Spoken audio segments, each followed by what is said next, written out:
For alpha equals 0, picking a vector, like let's say x equals 2, 3, will produce the vector alpha x equals, well, 0 times 2 is 0, and 0 times 3 is 0.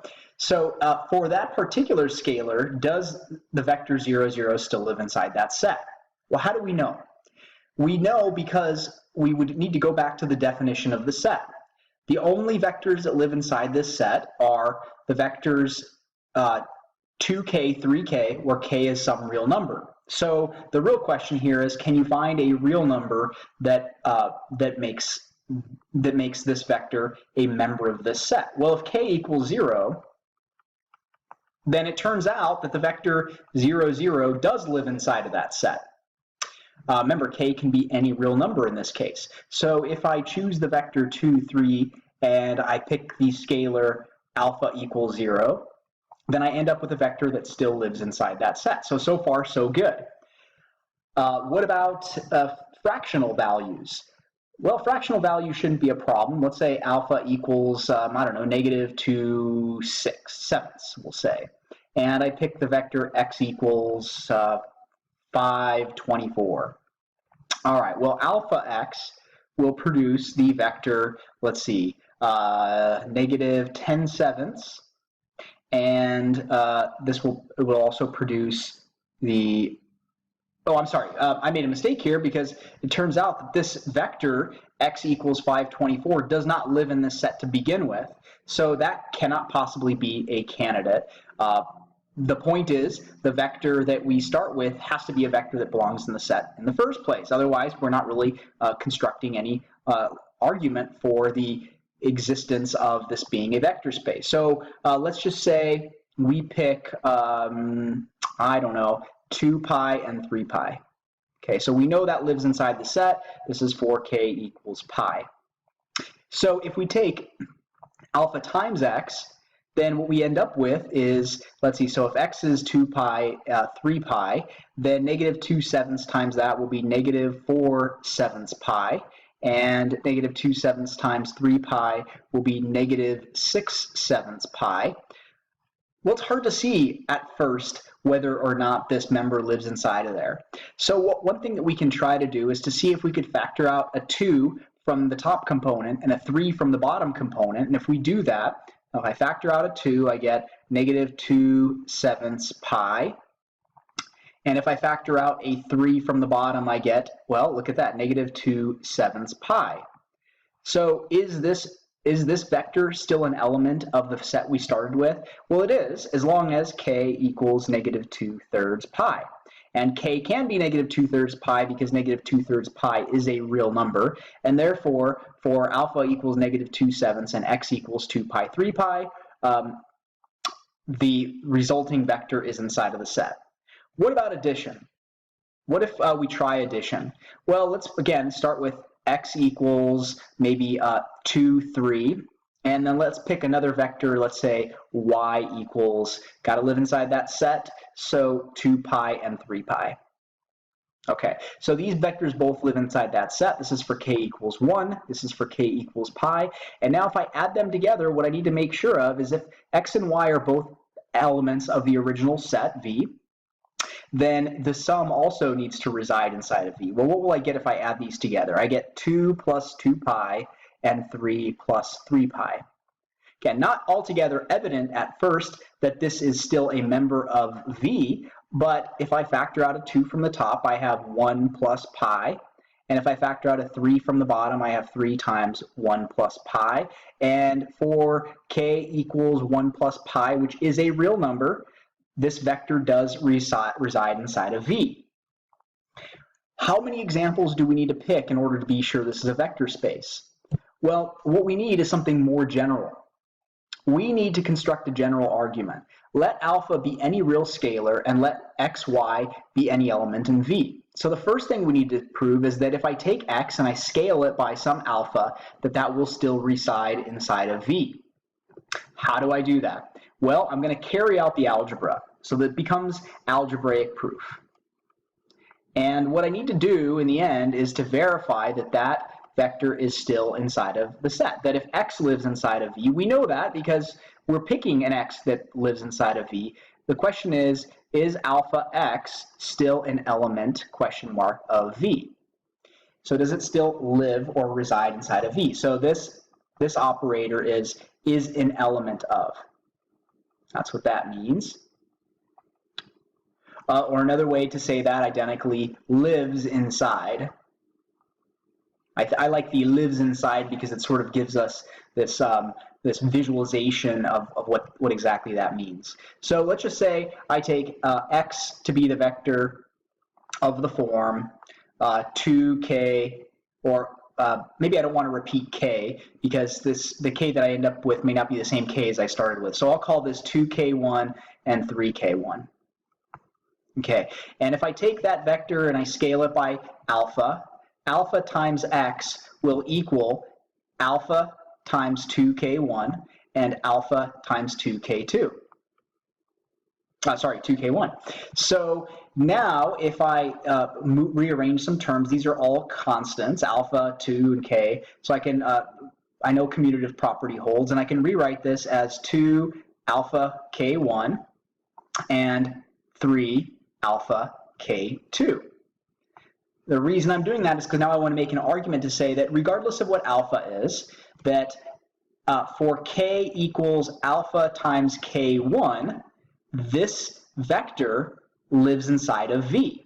Alpha x lives inside of V. So I'm doing that by observation. I'm looking at the structure of my original set V, which is any vector of the form 2k, 3k lives inside of there. I start with a vector that lives inside of there, and then I multiply it through by alpha. I make an argument saying, well, as long as k is, we define it to be alpha k1, then alpha multiplied by the vector x is still an element of V. So we've concluded our portion of that proof. It doesn't really matter what numerical value alpha takes on. It doesn't really matter what k1 is, as long as the resulting thing that we call k is a real number. So alpha times k1 is a real number. If you take a real number and multiply it by a real number, you get a real number. Okay. So what we need to now verify is that if I add together two vectors, both of which start residing in that set V, that if I add them together, I still get another vector inside of that set. Now, intuitively, we were able to show this for a particular case, but let's just define x to be the vector, let's say 2k1 and 3k1. And k1 is just some real number. So that follows the structure of something that lives inside of V. Y, let's define that to be 2k2 and 3k2. For k2 being some real number. The reason I'm using k1 and k2 is because k1 doesn't have to be the same as k2. This could be the vector, x could be the vector 2, 3, and y could be the vector, I don't know, 10 and 15. So in that case, the multiplier k2 over here would be 5, and k1 over here, the multiplier would have to be 1. Okay, so if I add these two vectors together, what do I get? If I add them together, I get 2k1 plus 2k2, adding the two elements together, and then here I get 3k1 plus 3k2. Again, I'm going to make a similar argument. I already see I can factor out a 2 from the top and a 3 from the bottom, so 2 times quantity k1 plus k2, and 3 times quantity k1 plus k2, and as long as these two k's are the same, where k equals k1 plus k2, again, if I add together any two real numbers, I still get a real number, and by definition, this vector is inside of the set. So what I've just proven here is that V is a vector space. That is, this set has a special property that if I scalar multiply a vector inside of it, or I add together any two vectors inside of it, I get a vector that's still inside of it. So, kind of going back to this notion of V, if I start off with a vector in here, I end up with a vector in here by either scalar multiplication or vector addition. So we've just completed our first proof where the vectors that we're adding are two vectors on a straight line. And intuitively, this should make sense because if I take a vector that's 2, 3 and I scale it by something, I'm either going to make it longer, I'm going to make it shorter, or I'm going to make it go in the opposite direction, either with the same or longer magnitude. If I take two vectors and I add them together, for example, a vector that's here plus a vector that's over here, then I'm going to be adding the x components together, and I'm going to be adding the y components together, so I'm going to end up with, again, a multiple of 2 in the x direction and a multiple of 3 in the y direction. So that's a little bit of the intuition, that if I take a vector along this line and I scale it, I get another vector along that line. If I take two vectors along that line, I add them together, I get another vector along that line. We've just shown the more explicit proof for that. Let's consider another case. Not all sets have this special characteristic that they are vector spaces. If the set is not a vector space, one needs only to find a counterexample. I'm arguing that here we do not have a vector space. So in this case, a V is going to be defined as any vector of the form x plus 1. So what this means to us is any vector where the bottom component is 1 larger than the top component. Okay, so 3, 4 will be one of those. I could also have pi plus 1. I could have 0, 1. I could have negative 2.4 and negative 1.4. As long as the y component is 1 unit bigger than the x component, these vectors all reside inside of V. Okay, so x has to just be any real number. All right, so as an intuition, if I take a scalar, let's say alpha equals 0, I always like to start with alpha equals 0 because that is the easiest one. At the same time, it's the one that often causes this whole test to fail. So let's just say alpha equals 0, and I pick the vector x equals 5, 6. Okay, so 5, 6 does reside inside of V because the y component is 1 unit bigger than the x component. So if I multiply this vector alpha times x, then what I end up with is the vector 0, 0. And that does not live inside, so I'll use it, lives inside, crossed out, strike through, is not an element of V. Therefore, we start off with a vector inside of V, which is the vector 5, 6, and we end up with a vector in a different set, which is not V.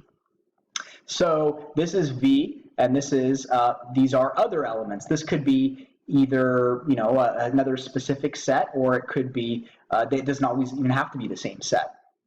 So similarly, if I pick two vectors that start off in here, like let's say 5, 6, and y equals 3, 4, and I add them together, then what I end up with is, let's see, 8, 10. Now, if we look at this structure, 10 is not 1 unit bigger than 8.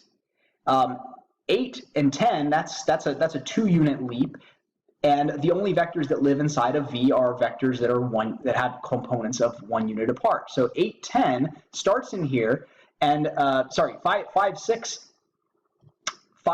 lives inside of here. We already know that. And also the vector 3, 4 live inside of here. But when we add together 5, 6, and 3, 4, again, we get a vector that does not belong to that set. Therefore, already, V is not a vector space.